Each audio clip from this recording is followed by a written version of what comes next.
Hello, everyone. Welcome back to the Chill Like a Mother podcast. Today, we are going to be talking about overwhelm, being busy moms, and how we use creativity and expressive arts to calm a bit of that chaos and use it as an outlet for our own well-being and our own management of all of the motherhood things. So, I am here with Angela. We met each other at our expressive arts therapy training that was virtual in the middle of one of the kind of quarantine pandemic moments. And I wanted to interview Angela because she has so much richness in the way that she uses expressive arts as a busy mom of teenagers and lots of children. And Angela, can you start us off with a story of overwhelm and kind of the trajectory of some of your motherhood through that? Yes, totally. Um, when I first became a mom, I remember being with a group of ladies holding my newborn, and I felt completely overwhelmed. She was probably 5 or 6 months by then. So I had a bit of a handle on the newborn, but I felt like I didn't know what I was doing. And I thought it's only going to get better. And I mentioned that to one of the moms beside me, and all of them looked at me and were like, "Oh, like, honey, this is the easy part." And I just remember the feeling of shock and thinking, What?"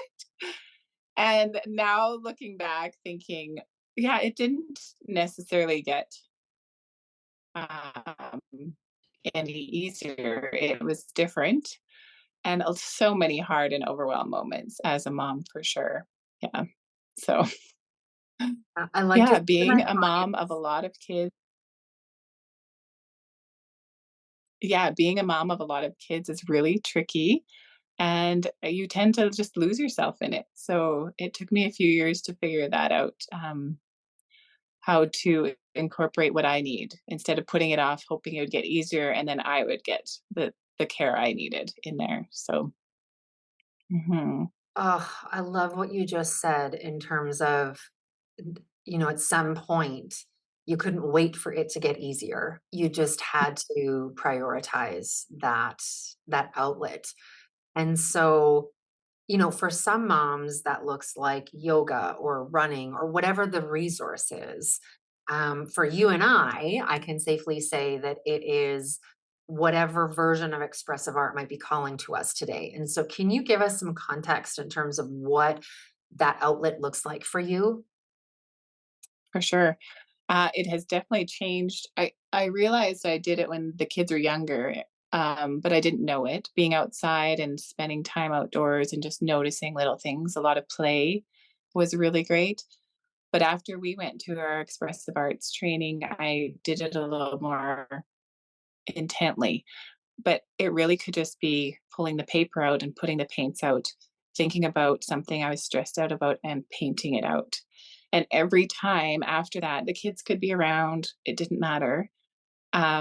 Every time after that, I got a bit of a piece of me back. It felt like I could move on in that piece that was stuck.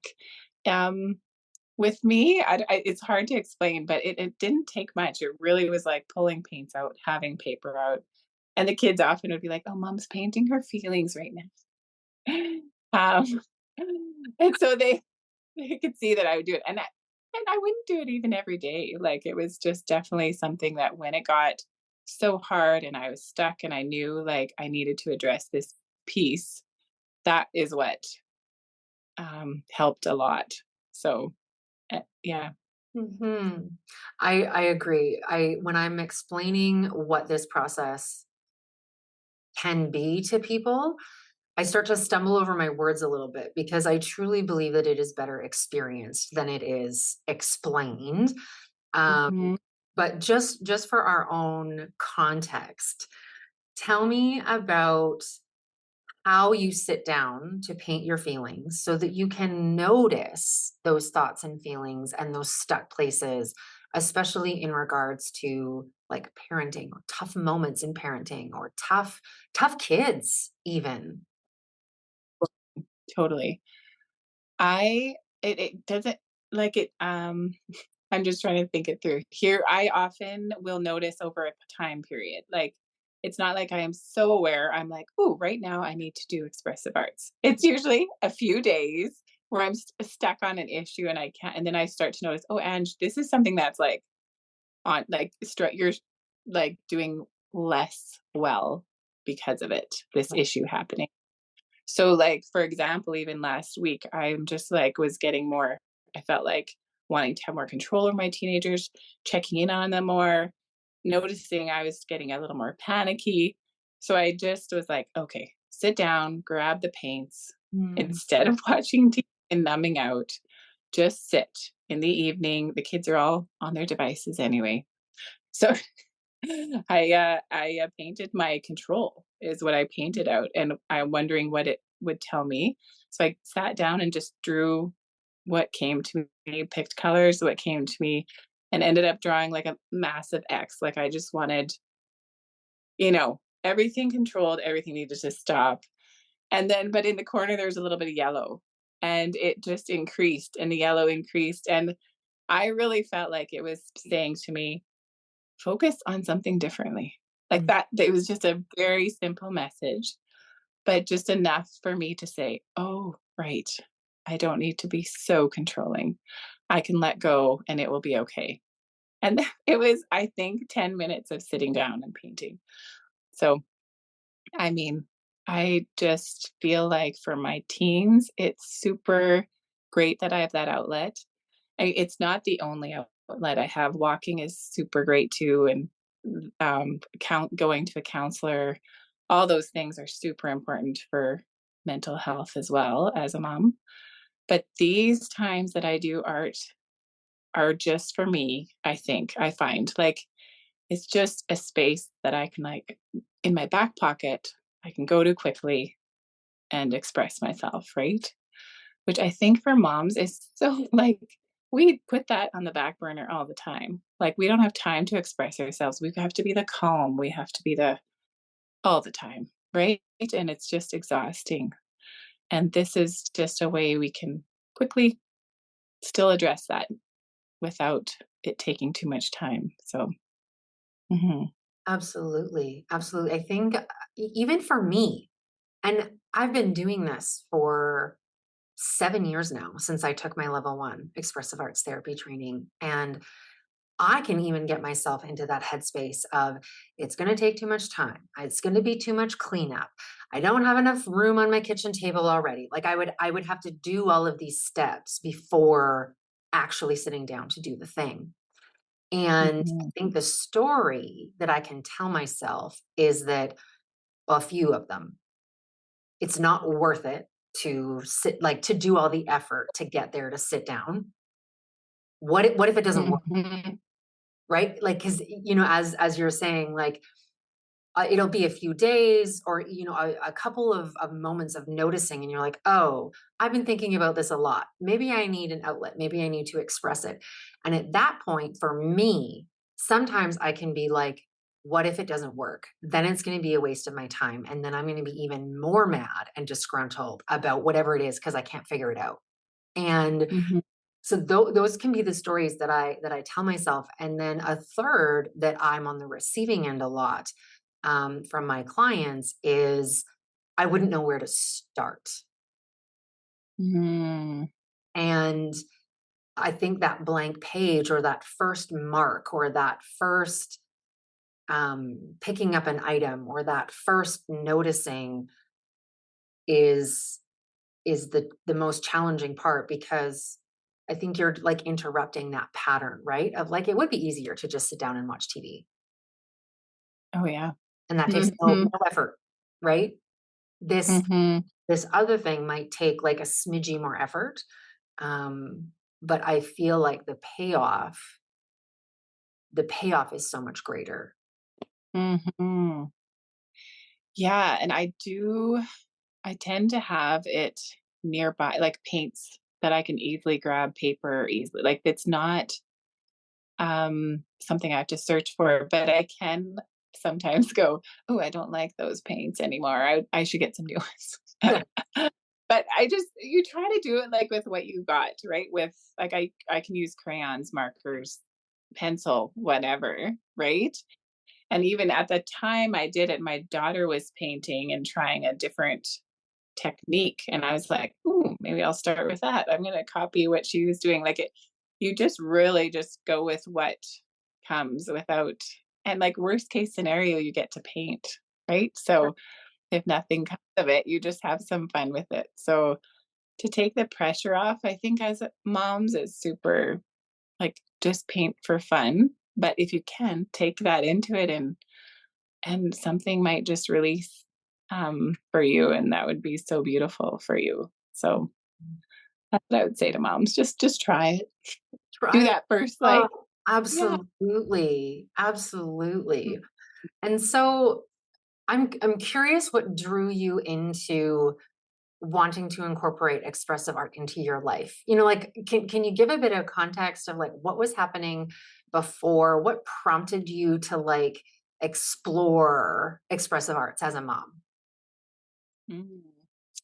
I have always loved psychology. I am a foster mom, so trauma is hugely an important issue with my kiddos or with, yeah, in the whole system for myself too. And I think I knew that I needed something larger than the average. I don't know, just a little more support. And my a relative of mine was taking the course at the same time and mentioned it to me, and I was just like, "That sounds amazing, like incredible." And it was something you could do, like anyone could do. You didn't have to be a therapist. Like I'm a practitioner, and yeah, I just really loved it. The idea behind it, the premise, and while at the course, of course, you just learn so much and experience so much. You can't think that you wouldn't need it. So, Hmm. yeah. Yeah. Yeah. I came back. The first training that I did was in person.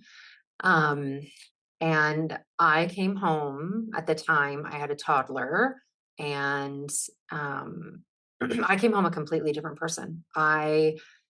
I swear that the undiagnosed and missed perinatal mood stuff for me was in that first 10 days, one, known, named, identified, and Mm, also like completely healed.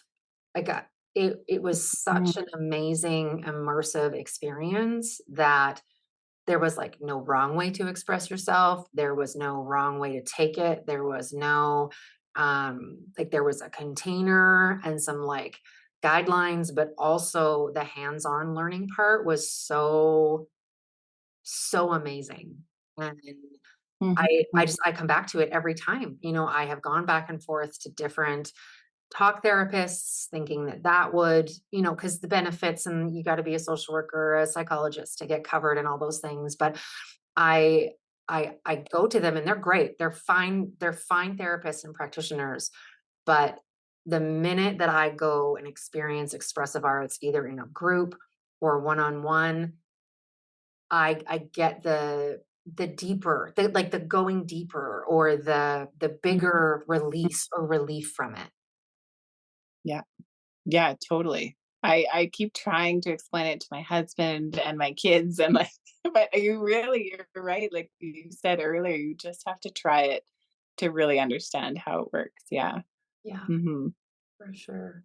How do you come about that knowing that you need to express yourself in this way? Because there's a noticing happening there, or like you're resourcing for yourself, which for anybody who doesn't know what resourcing is, it's basically like anything that fits in that moment that will help you or guide you forward or help you through something. And so like I said before, for some people that's yoga or running or a standing coffee date with a friend.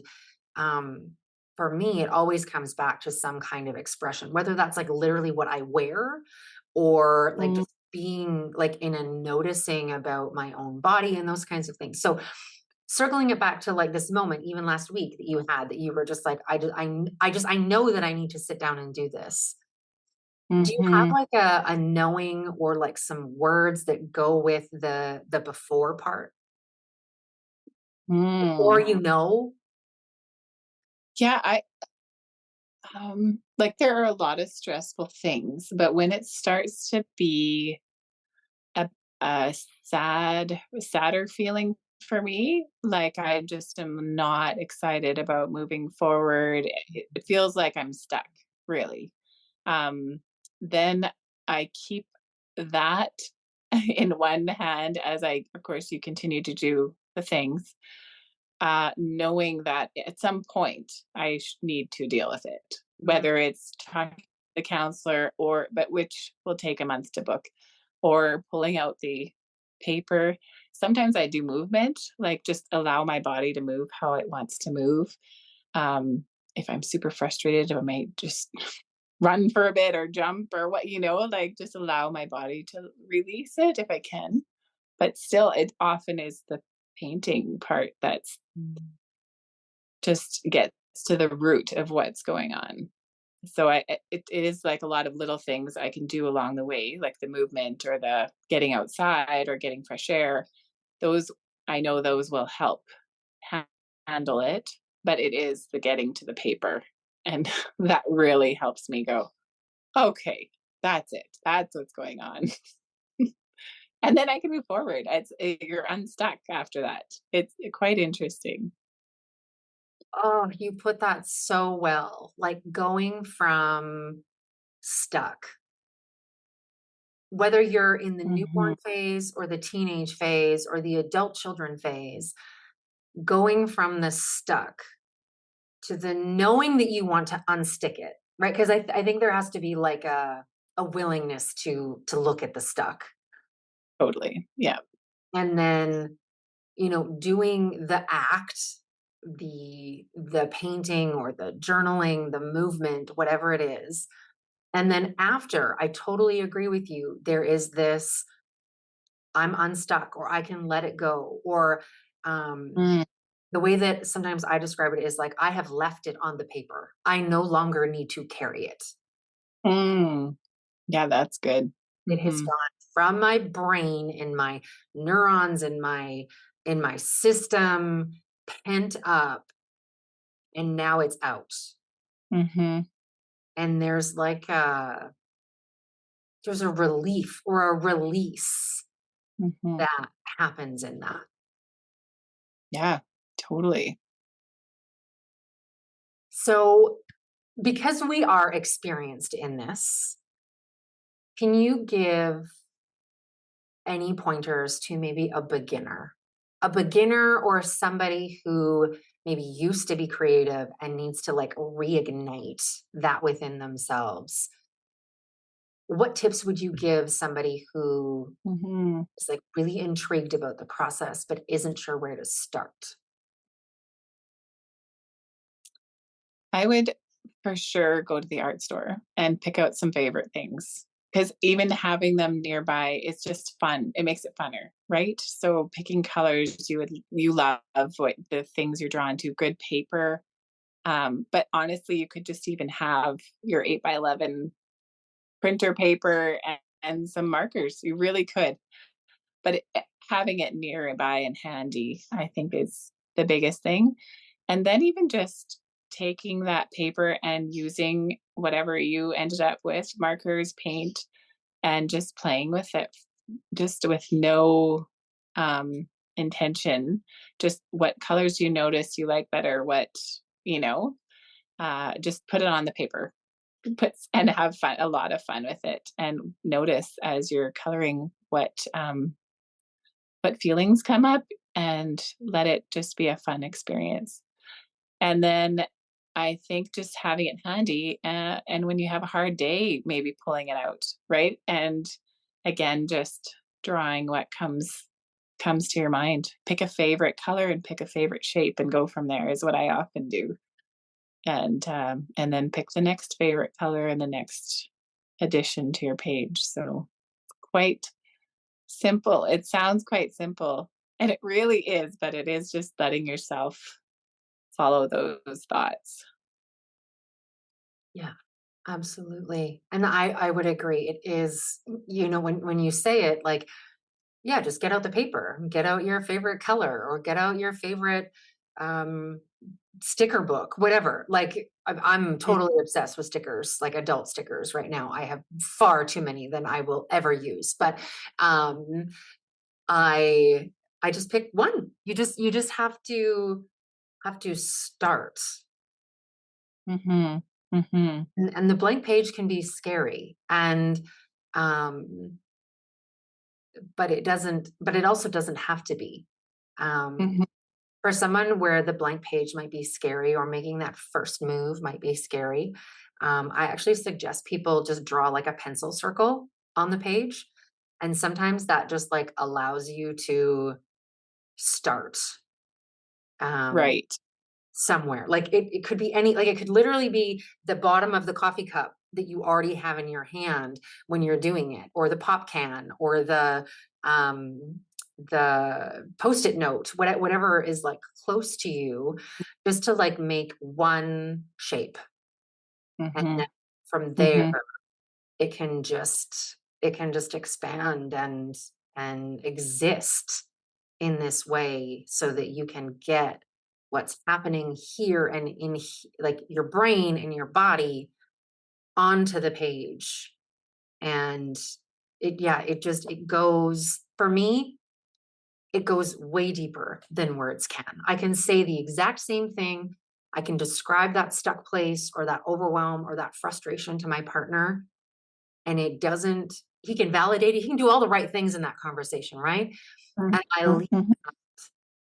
feeling completely different, valuable time spent, but I leave that completely different than I might if I was getting it on paper, or moving my body through it, or listening to a song that helps me get unstuck. It is that body it's the body relief that I'm looking for. Mm. That's a really great way of explaining it. Yeah, it is such a relief. I agree, like, I will spend hours talking about it with my husband. We try to solve every problem under the sun, and it definitely you don't come out of that the same way, for sure. And you know what just came to my mind? I think in that moment, we go to solution mode. We go to, let's fix it, or let's, like, what is the real problem here, right? And like, I find Mhm. that I get too much into the detail of it. When I get into the art of it, what happens for me is I'm less so identifying the problem or ruminating about the problem, and I have Mhm. moved through to either letting it go, accepting it as it is, or changing the way that I show up to said defined problem that needs fixing. Mhm. Yeah, totally. Every time it's something it is definitely a letting go or a new, perspective really on the problem, and it's so visual. I love like, I can just have it sitting out for a few days too. Little Yes. reminder, like, "Remember that thing? Oh, yeah, we this was the solution, or this was the thing we were gonna let go of," or yeah, so that is kind of a fun aftermath of it all. You can have it just in the corner or somewhere, and the kids don't even know what it all means, right? Where it actually is quite meaningful. So, mhm, Yeah, absolutely. I do. I leave mine out too. I have a couple like on my desk right now, even that are from the last couple of days. And it's helpful to look at them and go, oh, right. That was the mhm, meaning there, or that was the lesson there, or that was the reframe on this really yeah, hard thing. And it helps bring it back into, what can I control? What can I change? How much of mm, this can I facilitate? How much is totally out of my hands? When you said about like the teenagers and the checking on them, and the, feeling that urge of like, are they okay? Are they not okay? Are they struggling silently? Just like that pull Mhm. towards that. And I find that when and this if you're watching the video, you're not getting my movements. Or if you're watching listening only, you're not getting my movements. But if you're watching the video, it's like this outward, this is how I describe it. It's like I need to know if they're okay, or I have this urge to like control or facilitate, or like get it just right so that we can avoid a meltdown or whatever. And the art helps bring it in this direction of like it's soothing for me, it's grounding for me, and then I show up to those hard, challenging, terrible moments differently. Mhm. Mhm. Yeah, it's such a good, like, reminder. Even last week, like, when I did that control piece, I just left it even just laying on the counter, like, it's not up or posted or anything, and I could just glance at it, and it's like, "Oh, just remember, don't need to focus on it." Like, you can turn your head and look at the something else, right? Oh, Yeah, yeah, right. yeah, Mhm. abs- Mhm. absolutely. Oh, Angela, thank you so much for agreeing to talk about this with me and sharing your wisdom of expressive arts and how you use it in these moments, how you notice when you need to use it, and just that like spontaneous nature of just starting with a blank page and your favorite color or your favorite shape, and just like allowing yourself that curiosity of seeing where it goes and what it shifts or Mm, changes. thanks for having me. It was fun.